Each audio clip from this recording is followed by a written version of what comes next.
Le damos la bienvenida a nuestros amigos a través de nuestro Facebook y que más tarde también nuestro tema va a estar saliendo por nuestro canal de YouTube. Suscríbase a nuestro canal de YouTube, Marcelo González Chandía.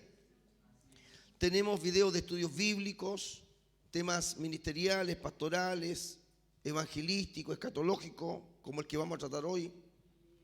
Tema de contingencia nacional, que abordamos también y nos comprometemos con lo que está pasando en nuestros países. A nivel político, hermanos, aunque los pastores dicen que no tienen que meterse en la política, nosotros no nos metemos en la política, yo no me meto en la política, no me candidateo a político a nada. Pero tenemos una visión, tenemos una voz de lo que está pasando en nuestros países. Y por lo tanto eso nos lleva a presentar, hermanos, también nuestra posición frente a estas leyes. ¿Qué pasa, hermana Bertita? Ya lo encontró, ya. Bien. Vamos a ir a Mateo capítulo 24, verso 15. Le hemos dado la bienvenida a nuestros amigos a través del Face. Y ustedes también que están conmigo en vivo y en directo. Tenemos en Templo Adonai, calle Saavedra, 2924, de la hermosa ciudad de General Roca, en la cual ya muy pronto estaremos visitando el Canal Grande con una reposera, una chupalla, gafas oscuras, una camisa guayabera y un par de mates con torta frita. Ya va a llegar ese día. A todos mis hermanos, a nuestra amada iglesia de Chillán, bendiciones desde Argentina, a todos mis amigos. Y ustedes compartan más tarde, no sean flojitos, compartan en sus redes sociales estos temas que estamos dando. Hay una desidia enorme, hay un poco interés. Mateo capítulo 24, verso 15. Le damos lectura a la eterna y siempre viva palabra de nuestro Dios. En el nombre del Padre, en el nombre del Hijo y en el nombre del Espíritu Santo. Dice así: por tanto, cuando veáis en el lugar santo la abominación desoladora que habló el profeta Daniel, entre paréntesis dice el que lee entienda, ojalá que podamos entender. Entonces los que estén en Judea huyan a los montes. Amén. Reciba su asiento. El tema se llama Israel, el Vaticano y Jerusalén. Bueno, para nuestros amigos y para algunos de ustedes que no escuchan la radio, yo hablaba un momento en uno de los programas radiales que yo me imagino que hay mujeres acá que no pueden con libertad escuchar la radio, que no pueden darle volumen a la radio. Entonces hay situaciones familiares, situaciones personales que por ahí a algunas mujeres les impide tener absoluta libertad de poder escuchar la radio como uno la escucha en la casa, que la escucha con todo el volumen. En nuestra casa se debe apagar el televisor. Esas son las cosas correctas. Esas son las cosas rectas. Y cuando nosotros, hermanos, de alguna manera logramos conquistar eso en nuestra propia casa, podemos salir a conquistar afuera de la casa. Mientras nuestro propio hogar no sea conquistado por Dios, hermanos, todavía estamos con un desafío. Y eso no significa que usted sea una pecadora, un pecador, un malo, una mala, no. Simplemente significa eso, desafío. Eso significa desafío. Mientras no logremos, hermanos, tener conquistado nuestro hogar, en que podamos escuchar nuestros programas, que podamos ver, hermanos, por nuestro canal de YouTube, en la pantalla del televisor, una predicación, donde muchas veces también usted participa porque usted aparece alabando a Dios o porque usted aparece aplaudiendo. Entonces, los que no pudieron oír en la semana, el miércoles, después el jueves, después el sábado incluso, el tema que estuve abordando con respecto al interés que tiene Israel, el gobierno de Israel, el gobierno político, el gobierno, hermano, secular de Israel, con las negociaciones con el Vaticano, con respecto al interés de tener dominio y control absoluto de la antigua Jerusalén. Ahora, nosotros, cuando hablamos de la antigua Jerusalén, hermanos, nos estamos refiriendo a toda la zona que involucra los acontecimientos bíblicos, históricos más importantes que nos vinculan especialmente al mundo cristiano. Y dentro de eso también el mundo judío. Y también el mundo musulmán. Ya que ahí también tienen ellos sus propios templos que para ellos son sagrados. Entonces la antigua Jerusalén es la que se conoce también como la santa ciudad, entre comillas. ¿Y por qué yo digo entre comillas? Porque sabemos, hermano, que no es santa. La santa Jerusalén es la que va a venir del cielo, si es que usted no lo sabe. Esa que no fue, ni ha sido, ni será hecha por mano de hombre, sino cuyo arquitecto será el mismo Dios. Si es que usted no lo sabe. Pero le vamos a llamar la santa ciudad o la santa Jerusalén entre comillas. Por eso digo yo entre comillas, para que nadie, hermano, me saque después diciendo una cosa distinta, porque ya lo expliqué. Sabemos perfectamente por qué decimos entre comillas, porque involucra en ese sector, en esa zona, involucra lugares de gran connotación e interés, especialmente para nosotros que estamos aquí sentados en el templo Adonai. Porque en esos lugares, hermanos, de esa Jerusalén antigua, hermanos, estuvo erigido, levantado, nada menos y nada más que el templo de Salomón, de la cual no queda ningún vestigio. Pero el sector donde fue levantado está ahí, que es el monte Moriach. Y sobre esa explanada del monte Moriach, después más tarde, hermano, vino la reconstrucción en los días de Nehemías, de Esdras, de Ageo, de Josué, de Zorobabel, cosa que también hace muy poco predicamos un tema que se llamó Tu casa, Señor, tu casa. Y hablamos acerca de ese tiempo de Ageo y cómo él animaba al pueblo a construir su casa.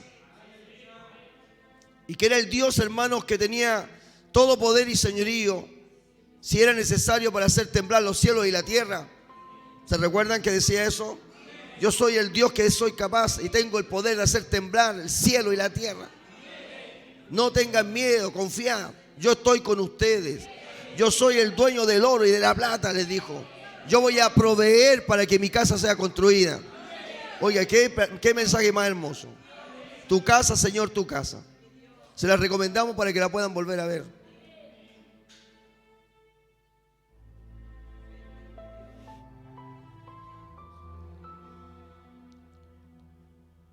La antigua Jerusalén, donde también está la Vía Crucis, lo que se conoce, hermano, o se considera, o se cree que es el camino por el cual Cristo, en su día de sacrificio, el día que fue llevado, hermanos, a ser crucificado, caminó. Entonces hay una serie, hermanos, de informes, llámese la tradición, ¿no?, de la gente, de los antiguos padres de la iglesia, hablando, hermano, de los primeros 100 años, que tenían ese conocimiento del lugar, del camino que el Señor recorrió para llegar al monte Gólgota, Entonces por ahí, hermanos, también se ha tratado de mantener una idea. No sabemos, hermanos, si es exacta o no es tan exacta, pero hay una idea, por lo menos, hay una idea de por dónde pudo haber caminado los santos pies de nuestro Señor para morir por usted y por mí.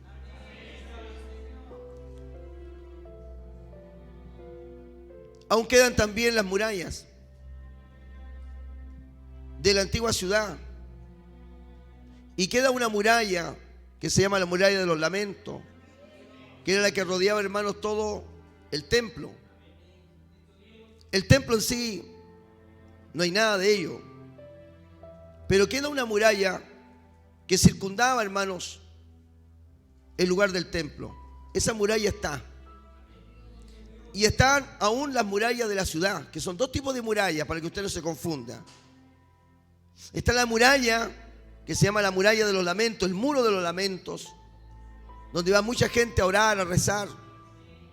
Y ese muro, hermanos, todavía permanece en Jerusalén, en la antigua Jerusalén, que era la muralla, hermanos, que circundaba o protegía todo lo que era, hermanos, el interior del templo, el atrio, y dentro de eso estaba la casa del Señor y otros tantos lugares. Entonces esa muralla, hermanos, quedó, lo que quedó de ella. Pero también hay otra muralla más, la muralla de la ciudad, que es otra muralla. Y esa muralla todavía está. Y aún están las puertas de esa muralla. Recuerden que estuvimos, mire, qué lindo es el Señor, cómo Dios nos lleva y nos inspira a predicar. Porque hace unos días atrás predicamos Jesús, la puerta de las ovejas. Y justamente esa puerta de las ovejas todavía está. Está todavía. Está abierta aún. Y así hay una serie de puertas de la muralla de la ciudad de Jerusalén, de la antigua Jerusalén. No sé si me entienden. Son dos tipos de muralla, para que no se confundan. La muralla de los lamentos tenía que ver con el templo. Y la que estoy hablando yo de las puertas es de la ciudad, no del templo, de la ciudad de Jerusalén, de la antigua Jerusalén. Ahí están. Entonces, de esta breve, hermano, explicación, que lo digo con toda humildad, como siempre he dicho cada vez que me refiero a lugares geográficos de, comillas, la Tierra Santa, comillas otra vez. Lo hacemos con mucha humildad, hermano, porque hablamos de tierras y de lugares geográficos que jamás nuestros pies han pisado, nuestros ojos han visto, nuestras manos han palpado esa tierra en la que posiblemente los profetas también caminaron, o los ojos del maestro quizás también muchas veces vio esos mismos lugares, los cuales él contempló. Y esos lugares todavía están ahí, modificados con el tiempo.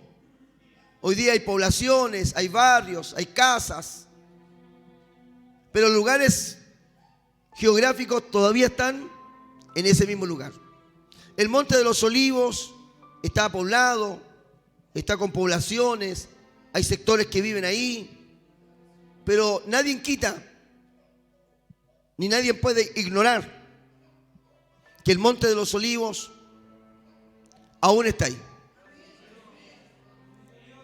Y el Monte de los Olivos tiene una participación profética en el futuro, donde los pies del Maestro van a volver a posarse sobre él. Por eso el Monte de los Olivos no puede desaparecer, no lo pueden dinamitar, porque todavía ese Monte de los Olivos aún tiene propósito en un tiempo futuro. Así que imagínense usted la antigua Jerusalén. Hay alabanzas que cantan a Jerusalén. Los judíos por muchos años, cuando fueron esparcidos por todo el mundo, oraban, hermano, en dirección a su tierra. Abrían las ventanas o en los lugares donde ellos se inclinaban a orar a Jehová, siempre en dirección hacia Jerusalén. Y aún más, históricamente, encontramos ese lamento por Jerusalén en los días del cautiverio, cuando los reinos de Babilonia se llevaron cautivo a los hombres del reino de Judá. Hay salmos que producen una gran tristeza y una gran conmoción en el corazón cuando los autores cantaban acerca de Jerusalén. Que se me pegue la lengua en el paladar, decía uno, el día que me olvide de ti, oh Jerusalén. Esa Jerusalén, hermanos, la cual el Señor ha tratado hasta los días de hoy, y un pueblo especial como el pueblo de Dios, el pueblo de Israel, un pueblo piadoso. Y aquí yo vuelvo a hacer lo mismo que he dicho en los programas de radio, porque quiero decirle a mis amigos que el tema que estoy tratando es una continuidad de una serie de programas que tenemos en radios seculares como Radio La Cima, donde hemos venido tratando este tema, y consideramos que es de un gran valor poderlo dar este domingo y poderlo grabar por la información que tiene, que posee. Entonces, hablábamos, hermanos, que hay un Israel impío. Hay un Israel, hermanos, diabólico, satánico, amadores del diablo. Pero también hay un Israel piadoso. Hay un Israel temeroso que anhela, hermanos, que su Mesías pronto aparezca. Naturalmente, hermanos, nosotros sabemos perfectamente bien, y esa es nuestra fe, de que el Mesías ya vino. Pero ellos no supieron reconocer ese tiempo. Pero bueno, el tema está que el Israel piadoso, hermanos, anhela escuchar el shofar de la venida de Cristo. Ese Israel piadoso es el que ora, el que llora, el que clama, el que gime, el que se está guardando para ese día, el que se está ataviando como la novia. Hay un Israel piadoso que cree en este libro santo, que cree en sus profecías, que creen en sus patriarcas. Y nosotros bendecimos a ese Israel en el nombre del Señor. Pero hay otro Israel, que hermanos, que niega a Dios. Y no nos sorprendamos. Hoy día nosotros en nuestras iglesias ponemos el candelabro, ponemos banderas de Israel, y no está mal. Bendecimos al pueblo de Dios, porque de los judíos viene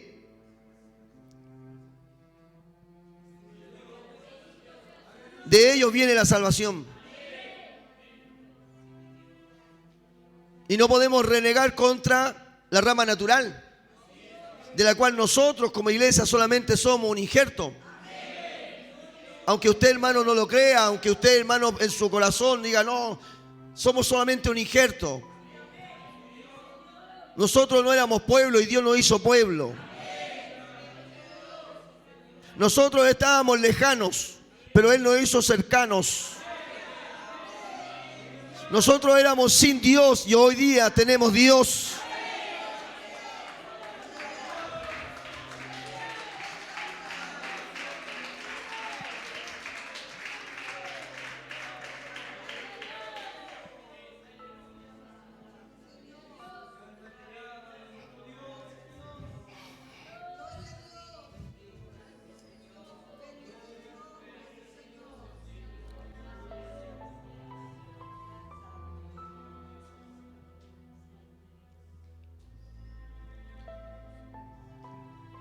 Esa es la misericordia del Señor. Entonces hago esta salvedad, esta explicación. Y digo que no nos sorprendamos de ese Israel impío, que hoy día, en este tiempo moderno, está activo, y que está trabajando para los intereses más ocultos. No nos admiremos, porque también vemos un pueblo caminando en el desierto durante 40 años, despotricando, murmurando, no valorando nada. Pero también vemos un pueblo de Israel, hermano, en los días de los reyes, Vemos también un pueblo rebelde en los días de los profetas. Así que no nos sorprendamos de ese Israel del antiguo pacto que permitió la idolatría, la adoración de demonios, sacrificaron a su hijo a Moloch. No nos sorprendamos. Ese Israel que usted ve en el antiguo pacto, ese corazón, ese espíritu, también hoy está en este Israel impío de este tiempo moderno. Un pueblo rebelde, que son enemigos del mismo Dios de ellos, que no tienen ningún interés ni valor a las cosas que nosotros le damos valor, como es lo que yo acabo de decir: el monte Moriah, el templo de Salomón, la Vía Crucis, el monte Gólgota,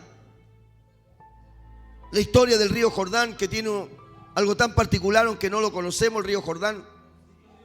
Pero cada vez que hablamos del río Jordán, hermanos, nos acordamos de Juan el Bautista. Cada vez que hablamos del río Jordán, nos acordamos, hermanos, del paso milagroso de Josué para tomar la tierra de promesa. Cada vez que hablamos del río Jordán, nos acordamos, hermanos, nada menos y nada más que lo más glorioso que llegó ahí, que fue la persona de nuestro Señor, que siendo Dios se bautizó. Qué tremendo.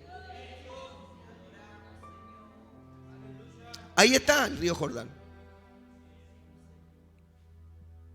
Entonces, todos estos lugares que son para nosotros tan importantes para nuestra fe, hay un Israel, hermanos, que no está interesado en esas cosas. No las ve de esa misma manera. Entonces, el tema de hoy, Israel, el Vaticano y Jerusalén, tiene que ver con algo que nosotros fuimos en mi trabajo de leer, en mi trabajo, hermanos, de investigar. Y busqué también en Google si habían otras informaciones paralelas a la que yo tengo. Y es muy poco la que hay. Y es prácticamente en este punto casi nada. Pero tenemos fuentes de información.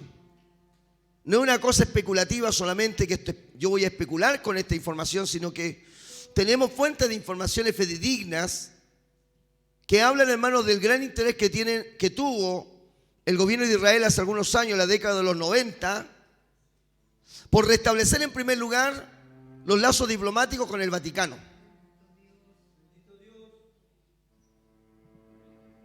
Ahora, el Vaticano, vuelvo a decir lo mismo, lo que ya hemos dicho en la radio, y usted ha dicho, me he perdido todos esos programas. El Vaticano, hermanos, lo explicamos. Tenemos que verlo de dos maneras. De lo que ellos venden, hermanos, hacia afuera, y de lo que es en su interior. El Vaticano, hermanos, vende la historia de que es una iglesia,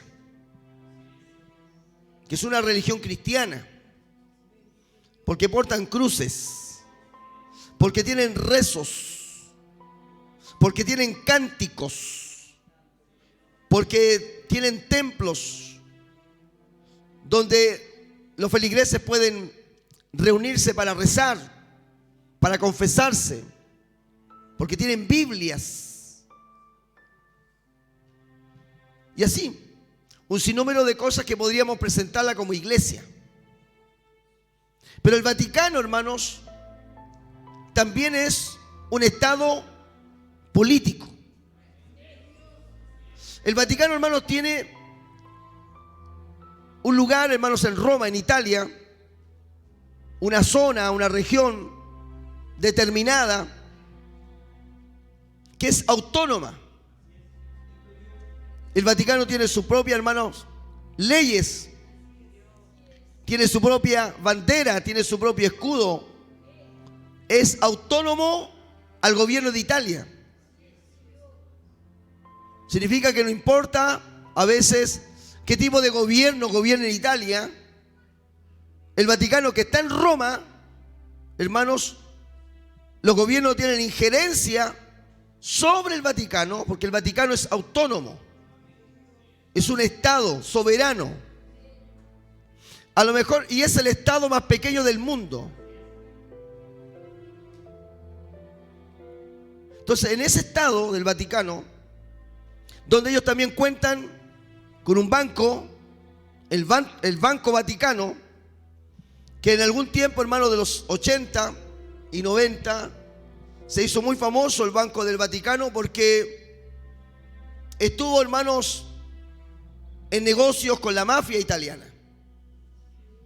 El Banco Vaticano, hermanos, se prestó con negociaciones oscuras de las mafias más poderosas de Italia, que le costó la vida incluso a uno de sus directores del Banco Vaticano, que era un sacerdote, que se suicidó ante todo lo que se le venía, ante todo el escándalo que se venía al descubrir toda esta corrupción económica en la cual estaba comprometido nada menos que el Banco del Vaticano, y que las plata, los dineros, los recursos, los millones de dólares que habían ahí no eran dinero limpio, sino que era dinero, hermano, sucio, era dinero de la droga, era dinero, hermano, de los asesinatos, de los crímenes, de los secuestros, de las extorsiones que la mafia, hermano, mantenía ahí.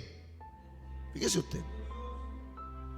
No era dinero del Vaticano, hermanos, de las ofrendas de los fieles, de los feligreses que daban con amor, sino, hermanos, que los dineros, la cantidad de plata que había ahí, los millones, estaba, hermanos, siendo manejado, hermanos, por la mafia. Y también había, hermanos, gran fuga de dinero. El Banco del Vaticano estuvo a punto de quebrar en los días de Juan Pablo II. Ahora, Juan Pablo I, que fue el Papa, hermano, que duró 33 días. Juan Pablo I, cuando asumió, él quiso, hermanos, limpiar el Vaticano. Juan Pablo I, hermanos, sabía perfectamente que le podía costar la vida ante el hecho de poder comenzar a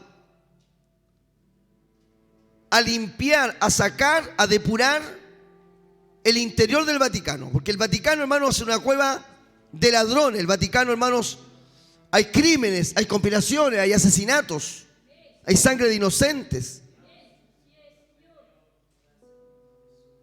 Entonces, como la policía italiana no tiene injerencia porque es un Estado, no se pueden meter, hay muchas cosas que pasan, hermanos, sin justicia. Entonces Juan Pablo I, el Papa Juan Pablo I, cuando asumió el papado, hermano, él declaró la guerra a todas las mafias. Le declaró la guerra a todas las mafias y declaró de que iba a limpiar el Vaticano. Esas declaraciones le costaron la vida, porque el Papa Juan Pablo I, hermanos, fue envenenado. Y luego asume Juan Pablo II.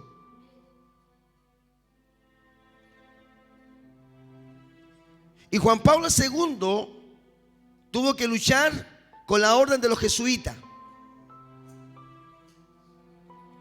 Tuvo, hermano, muchos años Juan Pablo II luchando contra la orden de los jesuitas, porque Juan Pablo II sabía perfectamente bien quienes manejaban el poder, quienes influían en las decisiones y quienes atornillaban al revés en el Vaticano eran los jesuitas. Y eso le costó, hermanos, si no me equivoco, el año 1970 y tanto, si no sé si es 78 o antes, alguien me puede decir, 80, no recuerdo bien. Eso le costó que Juan Pablo II, hermanos, lo hayan intentado asesinar en plena plaza de San Pedro. No se olvide de Juan Pablo II, le mandaron un solo balazo para asesinarlo. Aliasca se llamaba el terrorista. Y hasta el día de hoy, que está preso, el terrorista que le disparó a Juan Pablo II todavía no dice nada.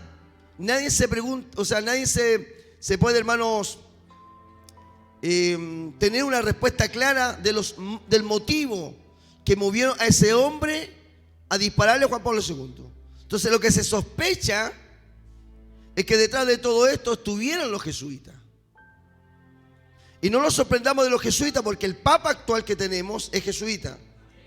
Y el señor Bergoglio, que está en el Vaticano ahora sentado, entre comillas, en la silla de San Pedro, ya tiene antecedente acá en Argentina de ser un traidor, de entregar a sus propios compañeros que eran curas para que los militares argentinos bajo el gobierno militar los torturaran. ¿Quién los entregó? Bergoglio. Y hay cartas, hay información, hay evidencias reales que Bergoglio entregó a sus propios compañeros, sus propios curas para que los torturaran. Uno de ellos murió. El otro, hermano, hasta el día de hoy no se sabe dónde está. Y el que no se sabe dónde está era maestro de Bergoglio. Era su propio profesor. O sea, Bergoglio entregaba gente a los militares. Buchoneaba a sus compañeros. Los denunciaba y los exponía para que los mataran. Eso era Bergoglio. Trabajó a favor del gobierno militar. Y después con la democracia trabajó a favor de los políticos. Entonces Bergoglio, hermano, el que tenemos ahí en el Vaticano, es un hijo del diablo. Un demonio que no quiere ni operarse de la rodilla porque tiene miedo que en la operación lo maten.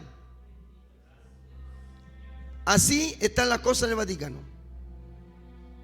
Bergoglio es uno de los grandes promotores del movimiento gay. De hecho, Bergoglio se le ha visto con cruces de colores de LGTB. Es hijo del diablo. Bergoglio, hermano, ha blasfemado el nombre de Dios.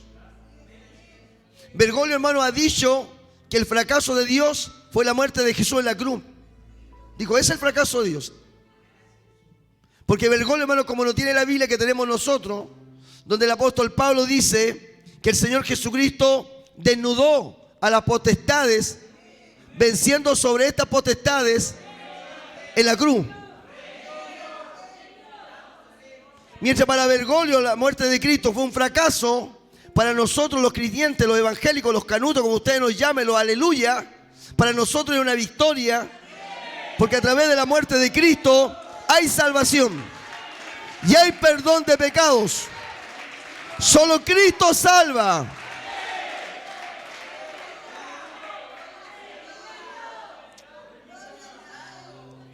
Hoy lo invitamos para que esté con nosotros en Dunamis. ¿Ve que los temas que tratamos son buenos?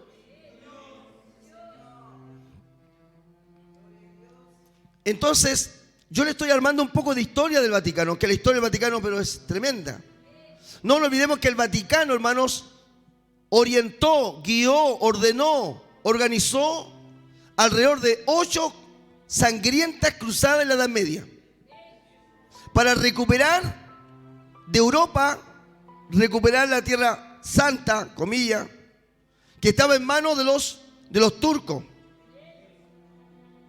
Entonces, Urbano II, Urbano III, pero Urbano al fin ordenó, hermano, por el año 1000 y tanto, las primeras cruzadas de Europa para ir a matar, asesinar en el nombre de Cristo, en el nombre de la cruz, en el nombre de Dios, a los turcos que estaban dominando la Tierra Santa.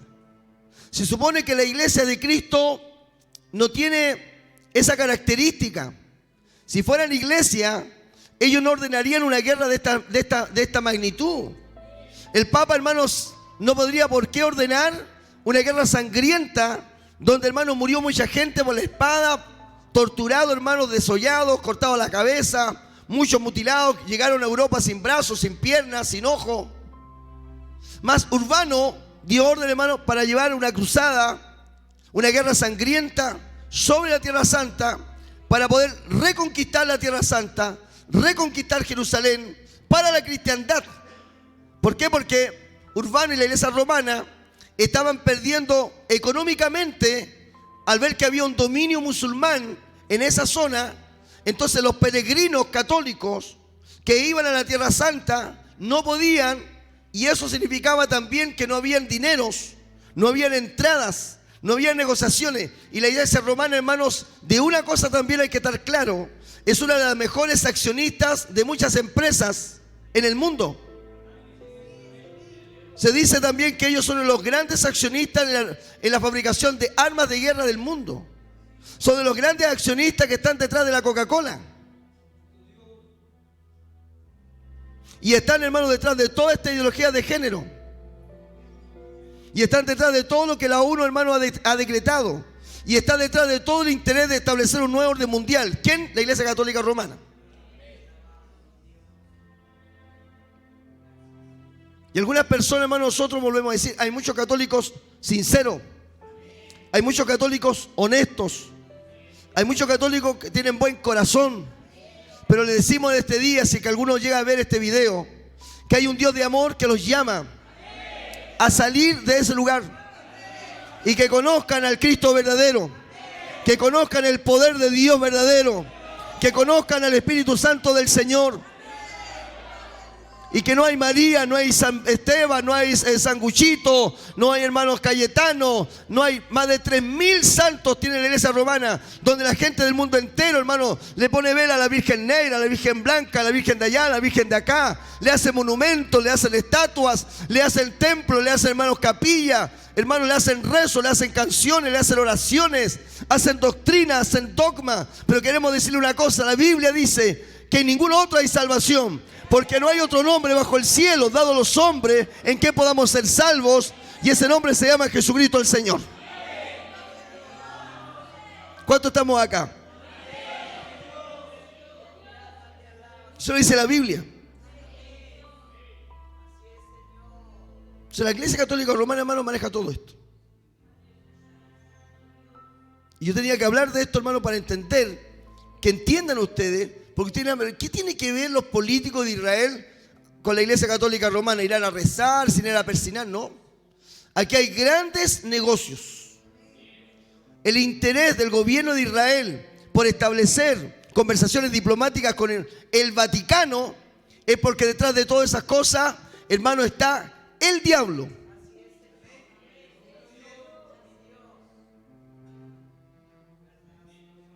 Y la gente se reirá porque le echamos la culpa al diablo, ¿no? Que estos, hermanos, tenemos que entender que quienes están trabajando en esto no son hijos, hermanos, de Dios.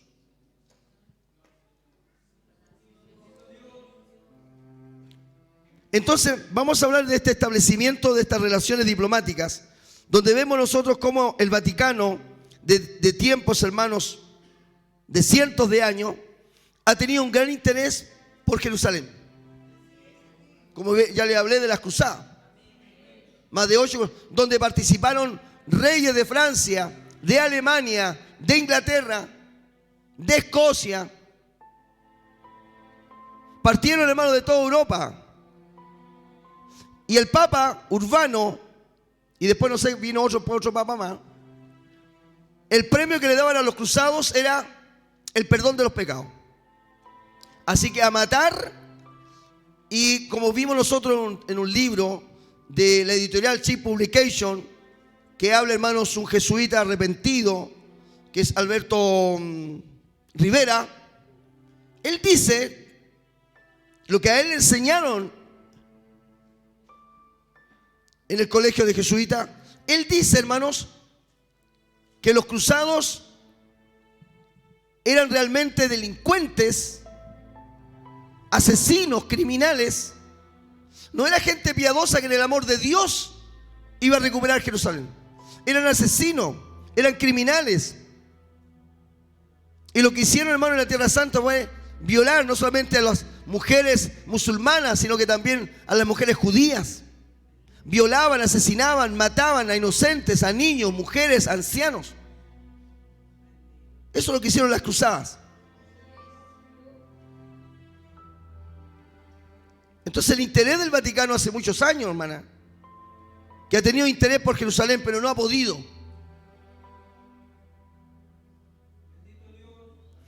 Entonces, la información que tengo y que le quiero compartir es del año 1993.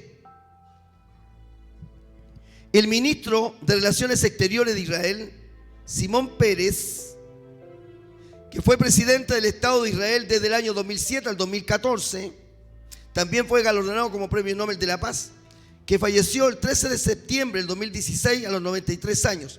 Simón Peres, ministro de Relaciones Exteriores de Israel, en el año 1993, comenzó junto a Isaac Rabin, otro connotado político israelí, primero para establecer lo que se llamó el Tratado de Oslo, que era un tratado, hermano, para poder conseguir la paz entre Israel y los palestinos.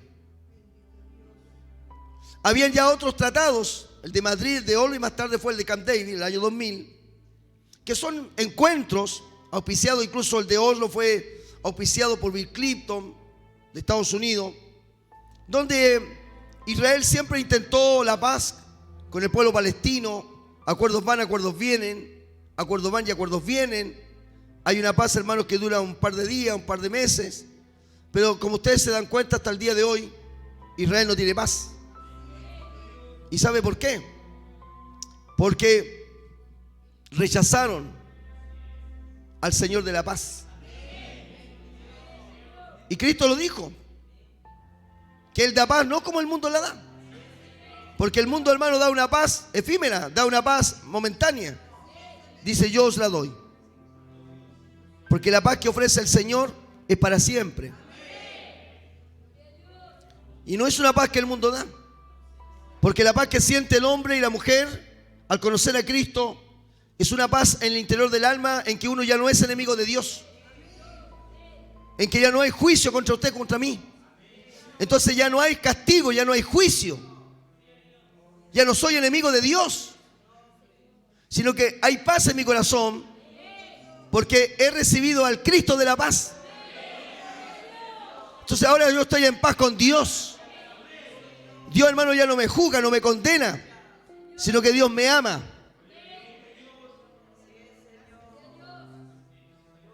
Y esa paz el mundo no la puede dar.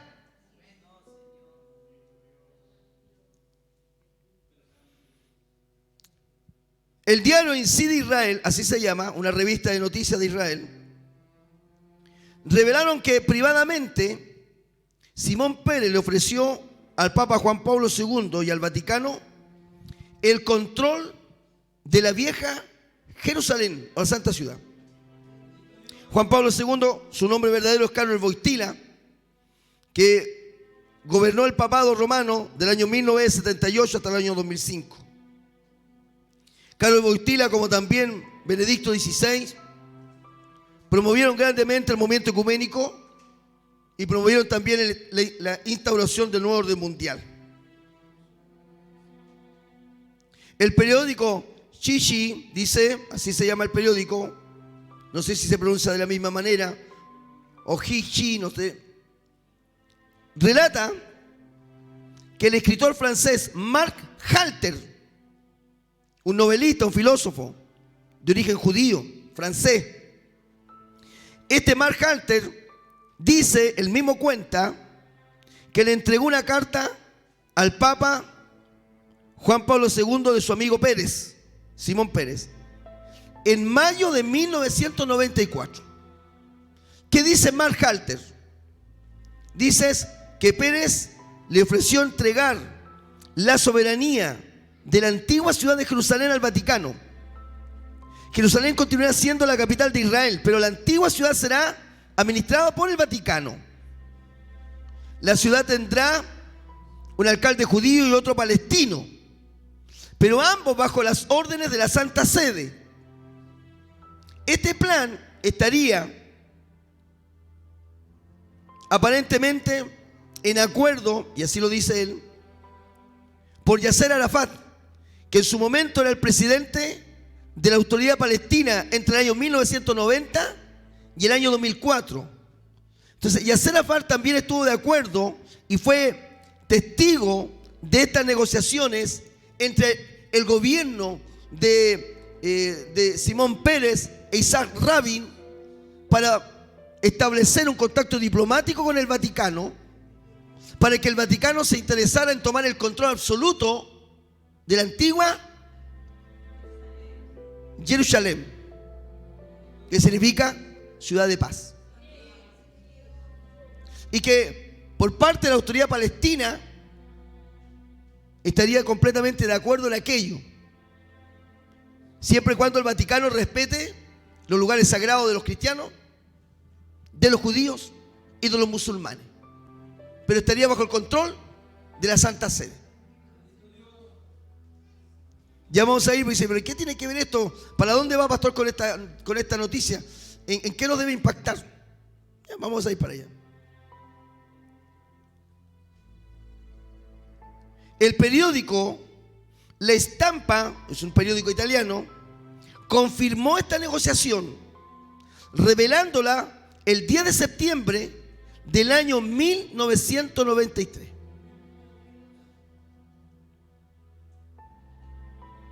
Este plan indicaría que la antigua ciudad de Jerusalén, en un tiempo futuro,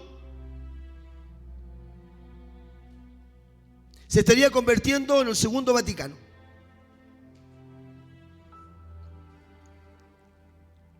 ¿De dónde saco esta fuente de información?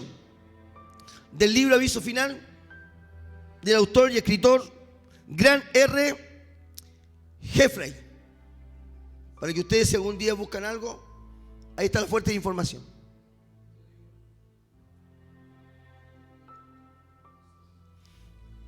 El año 1993, el 29 de septiembre, se logra el primer encuentro diplomático entre el Papa Juan Pablo II y el gran rabino de Israel Meir Lau. Estos hermanos se reunieron en Castel Gandolfo, que es un lugar, hermanos, de vacaciones que tienen los papas. Y en esta reunión, esta primera reunión diplomática, el gran rabino de Israel le hace la invitación formal al Papa para que él también visite más tarde, nada menos que Jerusalén. Mientras tanto, esto no ocurría, el Vaticano nombró un nuncio apostólico, una nunciatura apostólica, que es, hermano, una oficina donde hay un sacerdote destinado a representar diplomáticamente los intereses del Vaticano. ¿A dónde? En Israel. O sea, el Vaticano mandó a un cura a Israel como diplomático. E Israel, el gobierno de Israel, mandó un embajador a la Santa Sede.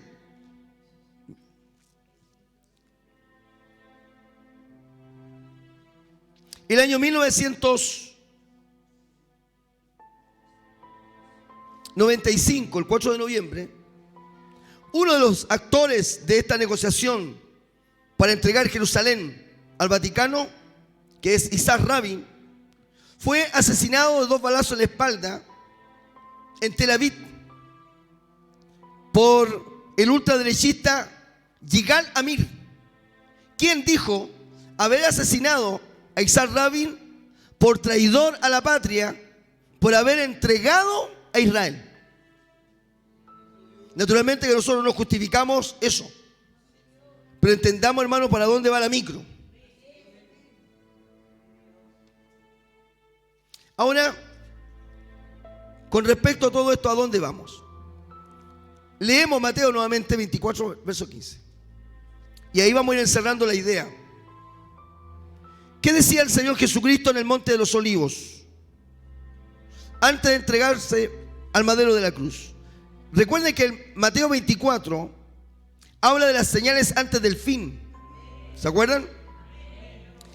Y en el verso 15 dice: por tanto, cuando veáis en el lugar santo la abominación desoladora de que habló el profeta Daniel, el que le entienda, entonces los que están en Judea huyan a los montes.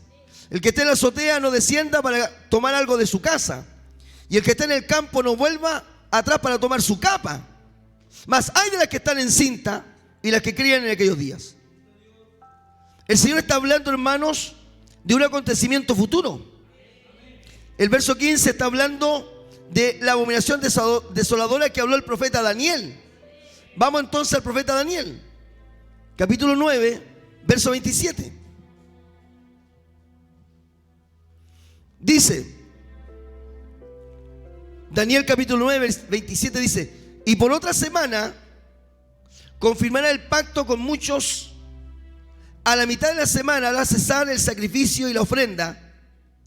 Después, con la muchedumbre de las abominaciones, vendrá el desolador, hasta que venga la consumación, y lo que está determinado se derrame sobre el desolador. ¿De qué está hablando, hermanos? Bueno, el capítulo 9 de Daniel está hablando, hermanos, acerca de la profecía de las 70 semanas. ¿Lo está viendo? Para poder entender el verso 27, para que tengamos una idea. Entonces, recuerde usted, y hacemos aquí una pequeña mención. A veces las menciones me salen re largas. Pero hermano, tenemos que, porque hay personas, mire, yo alabo a Dios por los que tienen conocimiento. Bendito sea el Señor por los hermanos que se interesan en estos temas, que leen, que estudian, que escudriñan. Pero también tenemos que pensar que hay una iglesia, hermano, que carece de estos conocimientos, que no lee, que no escudriña y que a veces, teniendo la oportunidad de aprender, tampoco aprende. Entonces, las 70 semanas que habla el profeta Daniel tienen que ver con una profecía más antigua que de él. Tienen que ver con una profecía de Jeremías. Entonces, Daniel está cautivo, hermanos, en los gobiernos ya a esta altura del partido, si no me equivoco, medo-persa. Porque Daniel, hermanos, pasa a través del imperio babilónico y después, siendo anciano, hermanos, es consejero en los tiempos de los medos y los persas. Ahí aparece, hermano, Ciro, aparece Darío, Artajerjes, toda esa gente. Pero Daniel, hermano, le toca conocer a Nabucodonosor. Recuerde que muy niño fue llevado a los palacios, junto con los nombres babilónicos de Sadrach, Mesach y Abednego. Esos son los nombres babilónicos. Entonces Daniel, hermanos, escudriñando la profecía de Jeremías, se da cuenta que el tiempo que Dios había determinado para que los cautivos, yo le hice la palabra cautivo, la palabra esclavo, para que al parecer es una connotación, hermano, de ver gente con cadena. Hermanos, cautivo suena distinto porque, si bien es cierto, no tenían libertad para irse a su tierra, hacer lo que ellos querían. Hermano, la gran mayoría de los cautivos fueron enseñados, alimentados, se les enseñó idioma, se les enseñó las artes babilónicas. A la gran mayoría, hermanos, se les enseñó a servir en el templo, a servir, hermano, en el palacio, y así. Era como exiliado. Entonces, Jeremías había anunciado que 70 años estaban determinados para que el remanente que había sido llevado cautivo de las invasiones de los babilonios volvieran. A los 70 años iban a volver. No se olvide que fueron llevados cautivos porque el reino de Judá se rebeló contra Dios. No escuchó la voz de Jeremías.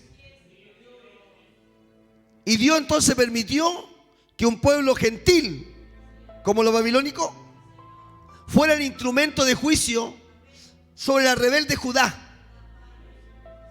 Y los babilonios en 3 ocasiones invadieron Judá, terminando de destruir el templo, la ciudad, la quemaron, asesinaron, mataron, fueron muy crueles.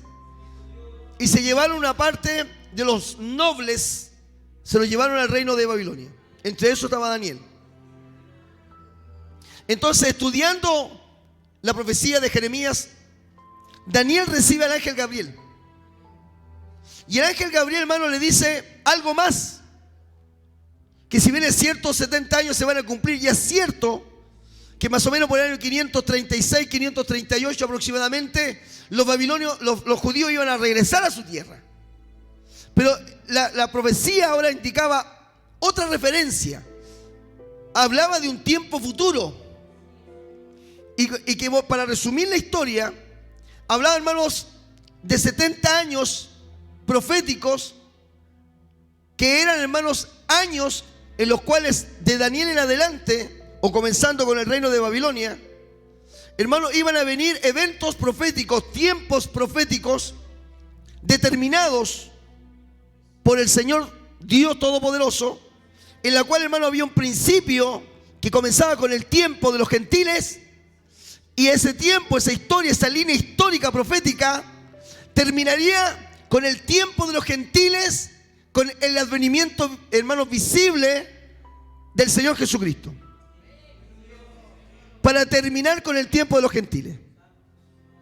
Ahora, esto comienza con los babilonios y termina esta historia al final de la guerra de Armagedón, donde el Señor Jesucristo termina con el imperio, termina, hermanos, con el anticristo, termina con el falso profeta e instaura, hermanos, el juicio de las naciones para poner su reino milenial sobre esta tierra.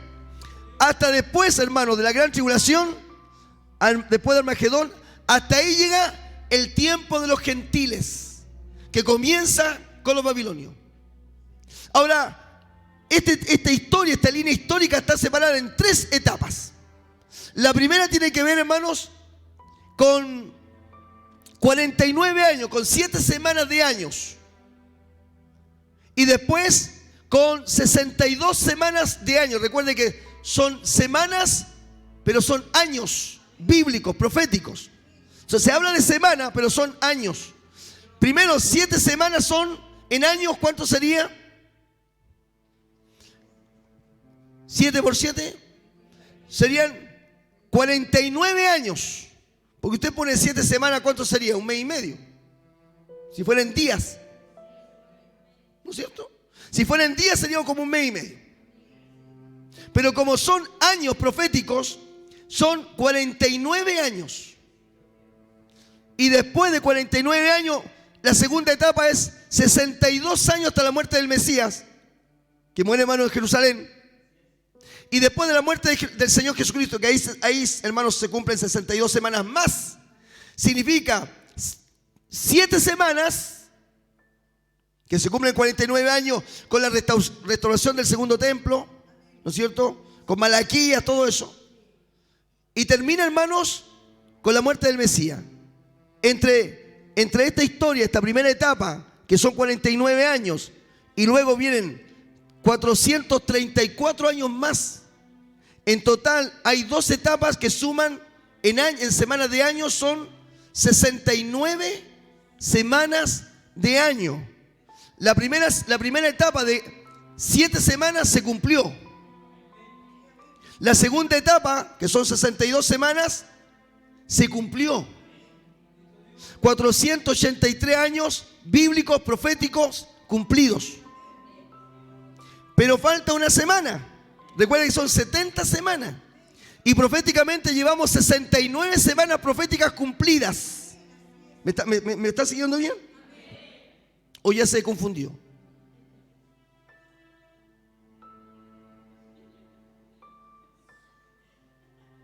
Si yo le pregunto algo a usted, quedó perdida. Claro, siempre es bueno hacer una línea, dibujarla. Pero como yo hablo rápido y como el tema no es tratar eso, por eso hablo rapidito, voy a hacer un resumen, si no me pongo a explicar todo. El tema está, hermanos amados, que Daniel habla de 70 semanas de años, las cuales 483 años proféticos han cumplido. En otras palabras, para que usted lo entienda mejor, 69 semanas proféticas a lo largo de la historia ya se han cumplido. Desde Nabucodonosor hasta ahora se han cumplido 69 semanas. Para hacer las 70 semanas, aquí va mejor. ¿Cuánto falta? Falta una semana. Esa semana, ¿cuántos días tiene? Y si fuera proféticamente en años, ¿cuántos años serían? 7 años. Falta una semana de 7 años. ¿Dónde está ubicada esa semana de 7 años? En la historia escatológica. ¿Dónde está? Está en la gran tribulación. ¿Por qué entonces esa última semana no se ha activado? Porque estamos en el tiempo de la gracia. Porque este es el día de salvación. Este es el día del derramamiento del Espíritu Santo. Este es el día en el que la iglesia se estableció en el mundo. Este es el día en que el Señor llama a los pecadores al arrepentimiento. Venid luego, dice Jehová, y estemos a cuenta. Buscad a Jehová mientras puede ser hallado. Llamadle en tanto que Él está cercano. Deje el impío su camino, el hombre inicuo sus pensamientos, y vuélvase a Jehová. ¿De cuál de él tendrá misericordia? Este es el tiempo de la gracia. Este es el tiempo de la salvación. Este es el tiempo del amor de Dios hacia el pecador. Entonces, este tiempo que vivimos se llama tiempo de la gracia. Pero queda una semana pendiente. Y esa semana pendiente es la semana de la gran tribulación. Ahora, entrando un poquito a la gran tribulación está separada en dos partes. En 3 años y medio y 3 años y medio. Ahora, en la gran tribulación, hermanos, es donde se ha de manifestar el hombre de pecado, el rey del rostro altivo, el engendro de Satanás. La gran tribulación, hermanos, es donde se revela finalmente el anticristo y el falso profeta. En la gran tribulación, hermanos, donde está la historia de los 144.000 sellados, donde está, hermanos, la historia de los dos profetas, los dos testigos, los dos profetas. Está la historia, hermanos, de la redención también y de los juicios de Dios sobre la humanidad. El fin que va a tener el mundo. El fin que va a tener la humanidad. En los días de la gran tribulación, en los días de Apocalipsis, hermanos, está la historia, cómo va a terminar la humanidad. Cómo va a terminar la historia del hombre moderno.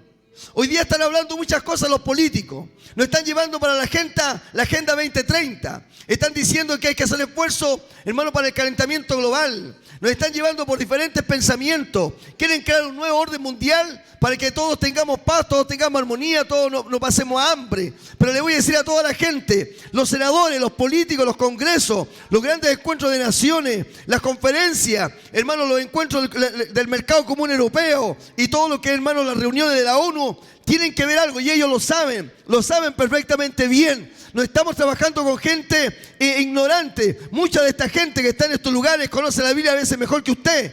Y ellos saben para dónde va esto.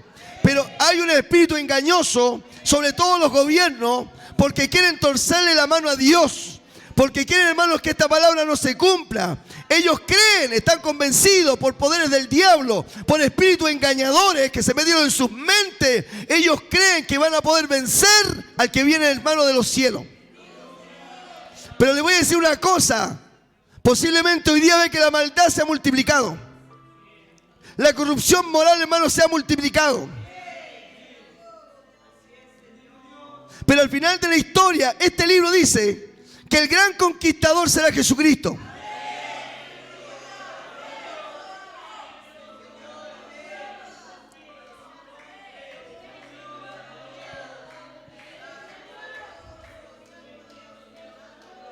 Entonces la gran tribulación. Ahora, ¿qué tiene que ver con todo esto con el Vaticano?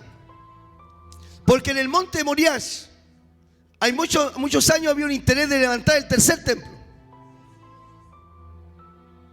Y hay organizaciones rabínicas, judías, que han trabajado por años preparando sacerdotes y levitas. Han preparado por años todas las ropas de los levitas, todos los instrumentos de los cantores del templo. Han preparado los instrumentos, han preparado las voces, han recuperado los cantos, los cánticos de David, que están en sus libros de tradiciones como el Talmud, que la Biblia no lo menciona, pero los hermanos, los judíos tienen libros históricos de años, de los padres de ellos, que han mantenido las tradiciones por miles de años, por más de 3.000, 4.000 años. Ellos tienen libros de información, donde están incluso los nombres, los apellidos de las familias sacerdotales. Y hay un gran interés por un sector de Israel, de que se levante el tercer templo. El tema que en el lugar donde tendría que levantarse el tercer templo, hermanos, está ubicado, hermanos, la mezquita de la Cúpula de la Roca, que es una mezquita musulmana. Entonces todos se dicen, pero ¿cómo se va a construir esto? Y aquí está el asunto. Va a tener que venir un poder supranacional, un poder, hermanos, que va a estar por sobre todos los gobiernos del mundo, que va a dar la orden de construir ese templo. Y muchos van a aplaudir. Pero nosotros debemos, hermanos, temer. Porque la venida de Cristo para la iglesia se acerca. Temer en el buen sentido de la palabra. Significa, hermano, que al ver todas estas señales, la iglesia, en vez de andar buscando el carnavalito, la iglesia, en vez de andar metida en los cines, ojo con eso, porque ahora los evangélicos van a los cines, ahora los jóvenes van a los cines, ahora los niños van a los cines. Tienen que venir a los pies de Cristo. Tienen que buscar el rostro de Dios urgente. Antes, hermano, ministerio de payasos, como hablaba la hermana, que ministerio de payasos, y otro con el carnavalito, y otro hermanos haciendo fiesta en la iglesia, y el trencito, y todos silbando y gritando gritos de júbilo. Es tiempo de ir de rodillas, es tiempo de ir con lágrimas, es tiempo de limpiar nuestros pecados, nuestras ofensas al Señor. Es tiempo de lavarnos, de limpiarnos, de santificarnos, porque Cristo pronto viene por su iglesia.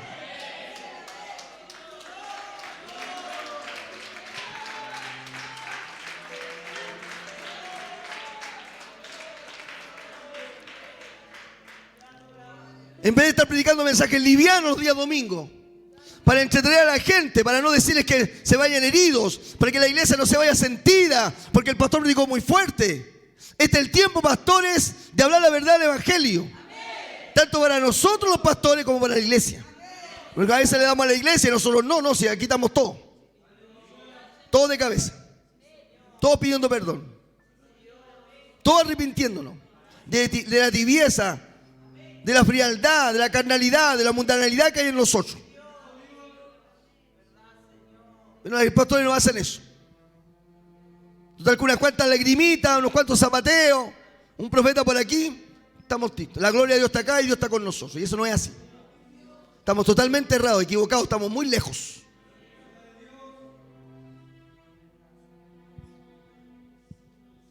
Entonces, al haber un tercer templo, se cumpliría la palabra del Señor Jesucristo y de Daniel. La abominación desoladora va a ser el día en que el anticristo va a entrar al lugar santo. Y ese lugar santo estará en Jerusalén. Porque ahí se va a levantar, ¿qué cosa? El tercer templo. Y para que se cumpla la abominación desoladora que habló el profeta Daniel, donde el anticristo, el hijo de Satanás, al tener todo el gobierno mundial bajo sus pies, él va a entrar al templo sagrado de los judíos. Y se va a hacer pasar por Dios. Y se va a poner en lugar de Dios. Algunos eruditos dicen incluso que el anticristo va a poner en ese lugar su imagen. Esa imagen que el falso profeta va a hacer hablar. Es una imagen diabólica. Igual como que hermanos Daddy Yankee en Chile, que estuvo hermano haciendo un concierto, un cantante mundano, con pantalla gigante se veía hermano el rostro hermano de un macho cabrío. Y la multitud de muchachos alabando, cantando, silbando y aplaudiendo la imagen en una pantalla gigante de un macho cabrío que aparecía en las pantallas. Todo luciferino, todo diabólico, adorador de Satanás. Porque la Biblia ha dicho y ha predicho y ha profetizado en el libro de Apocalipsis que en los últimos tiempos que vamos a vivir, el mundo va a comenzar a adorar al diablo. El mundo va a adorar al dragón. El mundo va a adorar, hermano, a la bestia. El mundo, hermano, se va a marcar. El mundo, hermano, va a levantar alabanza y loor hermano, al poder de la muerte, al poder del infierno. El Halloween y todas esas cosas que parecen, hermano, inocentes. Todo eso, hermano, son planes del diablo para pervertir la mente de los niños. Porque cuando usted disfraza a un niño de calavera, cuando usted disfraza a su nieto de vampiro, cuando usted disfraza a una niña de Frankenstein, cuando usted, hermano, disfraza a un niño de un zombie, le está dando honor, le está dando reverencia a todos los poderes del diablo. Aunque no le guste, aunque se enoje conmigo, así está llevando el mundo la mentalidad. Un niño, hermano, disfrazado de vampiro, un niño disfrazado de muerte, un niño disfrazado, hermano, de calavera, un niño disfrazado de zombie. Y después tenemos los niños que se quitan la vida. Y después tenemos niños, hermanos, que son torturados por los mismos demonios. Y después tenemos niños, hermanos, que aman la drogadicción, que aman la prostitución, que aman el alcoholismo, que se cortan las venas, que pierden sentido a su vida, porque los mismos padres los entregan a los demonios. Mi alma te alaba, Jehová. Entonces, cuando llegue al lugar santísimo, el anticristo va a entrar al templo de Dios. ¿Quién dice eso? El apóstol Pablo. Segunda de Tesalonicenses. Ahora usted está entendiendo las negociaciones. ¿Está comprendiendo las negociaciones de Israel? ¿Para dónde va, hermanos, las negociaciones de Israel con el Vaticano? Tiene que cumplirse la palabra que está escrita. Los poderes del diablo, hermanos, los poderes de las tinieblas se están organizando de tal manera, de tal forma, para que todo esto se cumpla. Segunda de Tesalonicenses capítulo 2, verso 4. Dice, hablando del anticristo, el cual se opone y se levanta contra todo lo que se llama Dios, o es objeto de culto. Hermanos, aquí en esta vida y en esta tierra nada más puede ser adorado que Dios. Aquí bajo este cielo, hermanos, los únicos que reciben honor, adoración, alabanza, canto, un amén, un aleluya, es el Padre, es el Hijo y es el Espíritu Santo.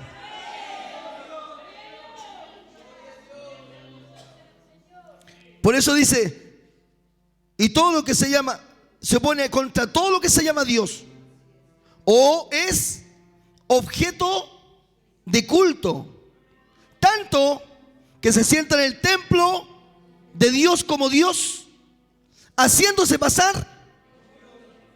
Está más clarito que el agua lo que dice Pablo. Si había alguna duda con Daniel, si no quedó claro con la palabra del Señor en Mateo 24:15, segunda de Tesalonicenses capítulo 2 verso 4, el apóstol Pablo revela claramente que el anticristo va a entrar a un lugar llamado santo, se va a hacer pasar por Dios, va a ser objeto de culto, va a pedir adoración y alabanza a su nombre. Y esa es una de las abominaciones más grandes que Dios puede, hermanos, rechazar. El Señor, si hay algo que Él rechaza en su celo, es que nadie puede adorar a otro Dios que no sea Él. Y no tendréis dioses delante de vosotros. Jesús dijo, llamarás al Señor con todo tu corazón, con toda tu alma, con todas tus fuerzas, con toda tu mente.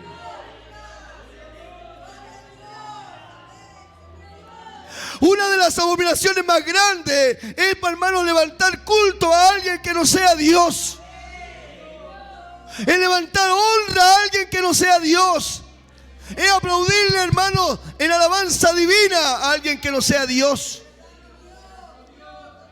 Eso es una abominación. El Señor dice, tienen ojos pero no ven, tienen pies pero no caminan. El Señor le dice a través de los profetas a su pueblo, ustedes le hablan al leño y le ponen nombre, con sus manos lo hacen. Pero el Dios que está en los cielos, nadie puede hacerlo, nadie puede imaginarlo, nadie puede retratarlo, porque es el Dios todopoderoso de Israel, es el Dios omnipotente, es el Dios omnipresente, es el Dios omnisciente. Es el Señor Dios todopoderoso de Israel. Y en esta iglesia su nombre se alaba. En esta iglesia su nombre se glorifica. En esta iglesia su nombre se canta. Las manos levantadas son para Él. Las glorias son para Él. Los aleluyas son para Él.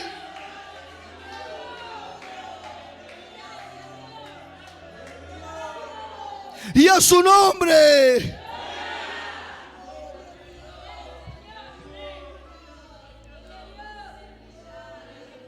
El libro de Apocalipsis, capítulo 17, habla de una iglesia que va a participar de esto, de que el anticristo entre al lugar santísimo. ¿Qué iglesia va a participar? La Biblia lo dice, 17, Apocalipsis, verso 1 y 2, ¿lo tiene? Dice, vino entonces uno de los 7 ángeles que tenía las 7 copas y habló conmigo diciéndome, ven acá y te mostraré la sentencia contra la gran ramera, la que está sentada sobre muchas aguas, con la cual han fornicado los reyes de la tierra. ¿Es verdad? Ahí están los reyes, ahí están los príncipes, ahí están los grandes hermanos embajadores, ahí están los grandes presidentes del mundo entero, arrodillándose, besándole la mano. Como lo hicieron, hermano, Isaac Rabin, Simón Pérez, como lo han hecho los políticos de Israel, aquellos que no creen en Dios, han entregado a Jerusalén en las manos del Vaticano, con la cual han fornicado los reyes de la tierra, y los moradores de la tierra han embriagado con el vino de su fornicación. Verso 4. Y la mujer estaba vestida de púrpura y escarlata, y adornada de oro, de piedras preciosas y de perlas, y tenía en la mano un cáliz de oro lleno de abominaciones y de la inmundicia de su fornicación, y en su frente un nombre escrito, un misterio: Babilonia la grande, la madre de las rameras y de las abominaciones de la tierra. La palabra abominación en el entender de Dios significa vómito, asco, asco, lleno de abominaciones, lleno de vómito, lleno de asco y de la inmundicia de su fornicación. La madre de las rameras y de las abominaciones del vómito, del asco de la tierra. El verso 18 de Apocalipsis dice, y la mujer que has visto en la gran ciudad que reina sobre los reyes de la tierra, el Vaticano, la Santa Sede.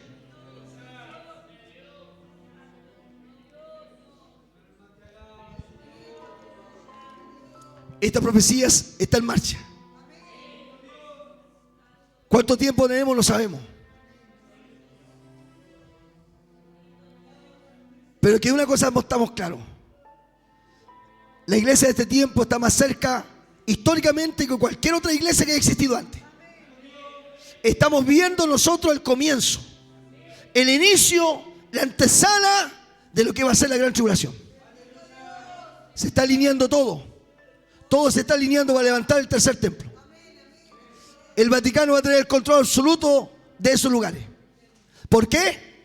Porque el falso profeta saldrá de la iglesia romana. Y el falso profeta, hermano, va a animar a todos a que adoren a la bestia, se dejen marcar por la bestia. Y cuando esté el tercer templo, hermano, el anticristo va a entrar ahí.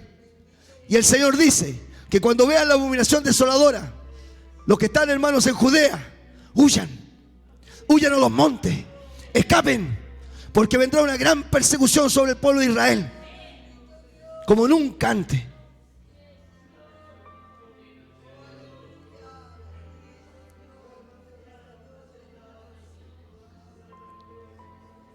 ¿Se acuerdan que le hablé sobre las murallas de la ciudad?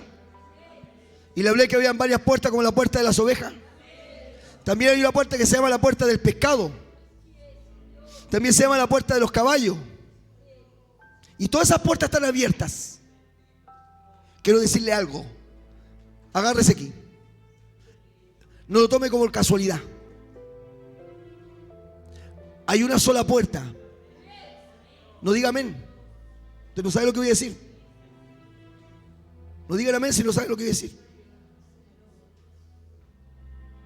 Hay una sola puerta.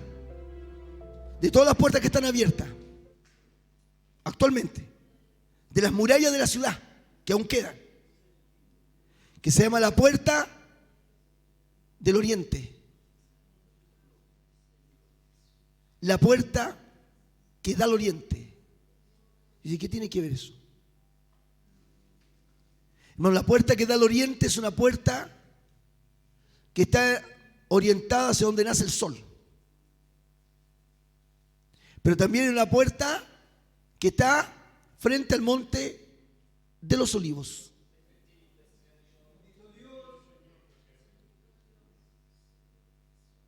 Y dice el profeta Isaías: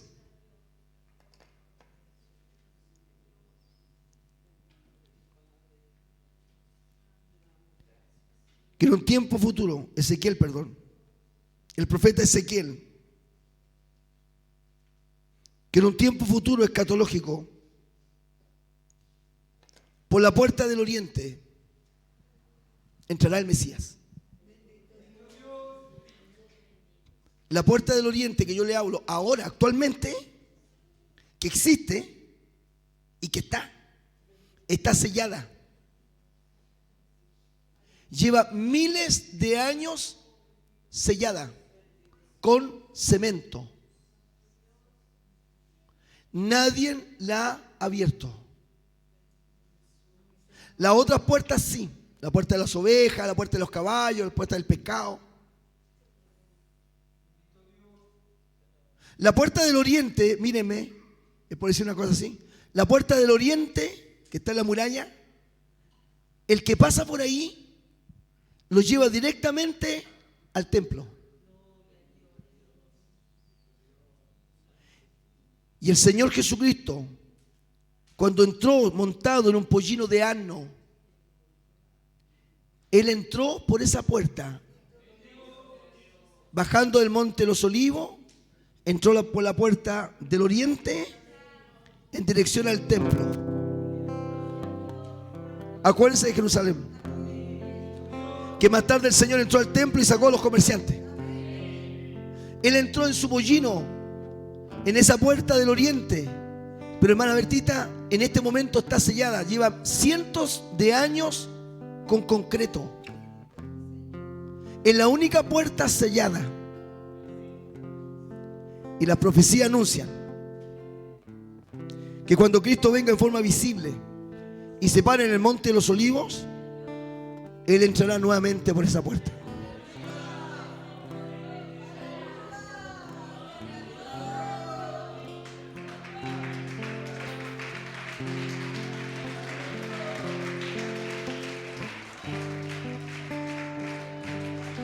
Cuán grande es la palabra del Señor.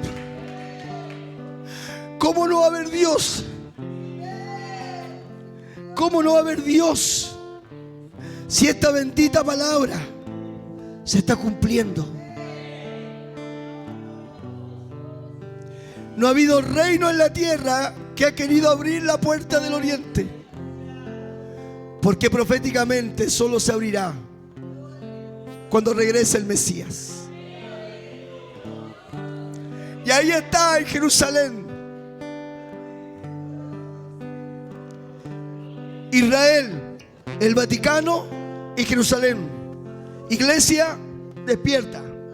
Iglesia, prepárate. Iglesia, atáviate. Santifícate. Santifiquémonos. El tiempo se acorta. Dios está revelando cosas a la iglesia a través de estos temas.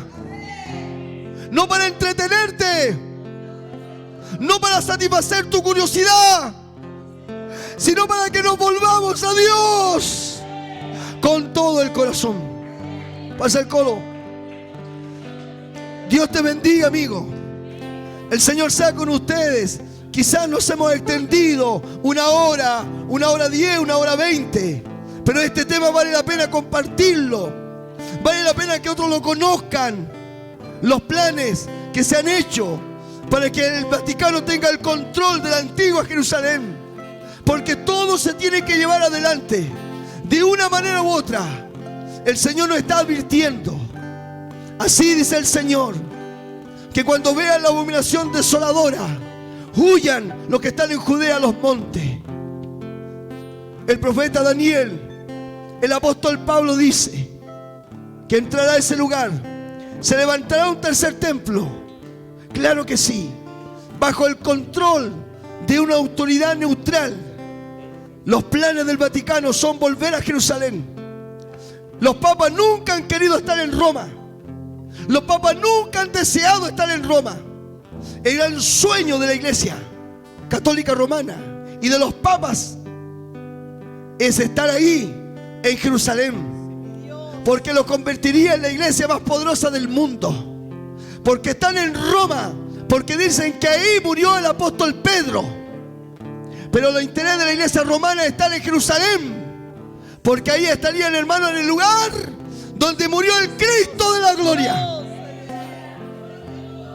Esos son los planes Gloria ocultos a del Dios. Vaticano, por los cuales han enviado guerra, han levantado cruzada, han muerto inocentes. La iglesia romana se ha emborrachado de la sangre de los santos. Aleluya, Jesús. Santo es su nombre, Señor. Israel, Santo es el Vaticano Jesús. y Jerusalén. Adoramos al Señor. Bendito Salvador. Oh, gloria Gracias por a todo. su nombre, Jesús. Poderoso Dios. Ahora tiene libertad para adorarnos. Aleluya. Alabe el nombre del Señor. Gloria al que vive para siempre. Alabe